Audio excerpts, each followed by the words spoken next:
আসসালামু আলাইকুম। আজ আমি আমার দর্শক বন্ধুদের জন্য আরেকটি রেসিপি নিয়ে এসেছি। রেসিপিটি হলো চিংড়ি মাছ দিয়ে খোসাসহ কাঁচা মিষ্টি কুমড়া ভুনা রেসিপি দেখাবো। আশা করি আপনাদের ভালো লাগবে। চলুন দেখতে থাকুন।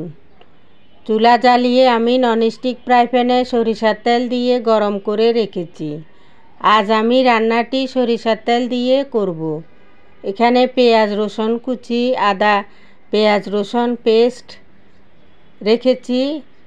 তেলের উপরে রসুন দিয়ে দিলাম,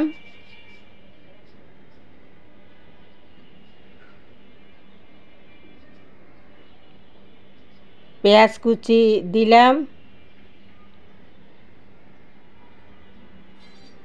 একটু কাঁচা গন্ধ যাক পেঁয়াজ রসুনের। এইরকম খোসাসহ মিষ্টি কুমড়া ফালি করে করে আমি কেটে নিয়েছি। কাঁচা মিষ্টি কুমড়া এটা কচি।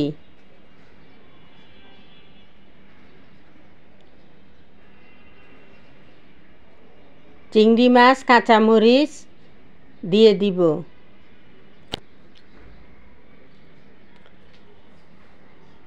ভাজা হতে থাক।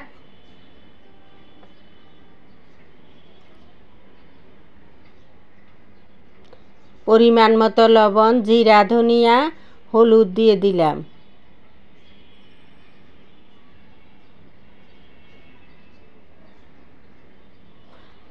মিষ্টি কুমড়াতে কোনো শুকনো গুঁড়ো মরিচের গুঁড়া হবে না। এই একটু পরিমাণে পানিটা দিয়েছি মশলাটা হওয়ার জন্য, আর কোনো পানি লাগবে না। মিষ্টি কুমড়া থেকে পানি বের হয়ে যাবে।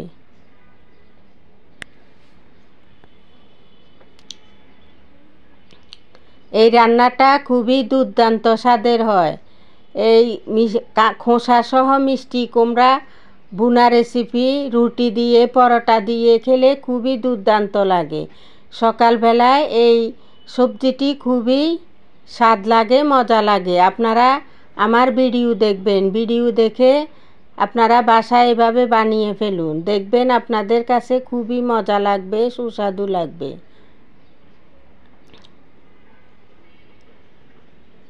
কচি মিষ্টি কুমড়া বাজার থেকে নিয়ে আসবেন, এনে চিংড়ি মাছ দিয়ে এভাবে বানিয়ে খাবেন, দেখবেন এই খাবারটি খুবই দুর্দান্ত স্বাদের হয়। এই সিজনে এই মিষ্টি কুমড়া এভাবে খাবেন।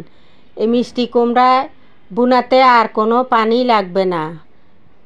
দেখছেন কোনো পানি লাগে নাই, শুকিয়ে গেছে, পানি বের হয়ে মিষ্টি কুমড়া হয়ে গেছে প্রায়। কি সুন্দর কালার এসেছে।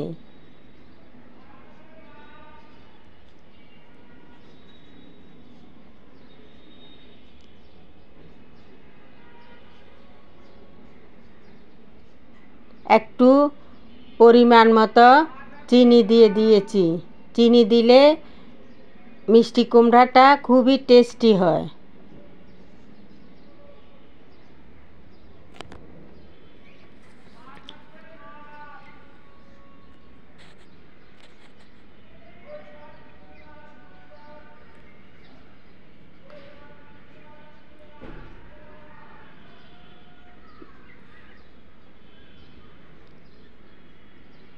এখন ধনিয়া পাতা দিয়ে দিচ্ছি।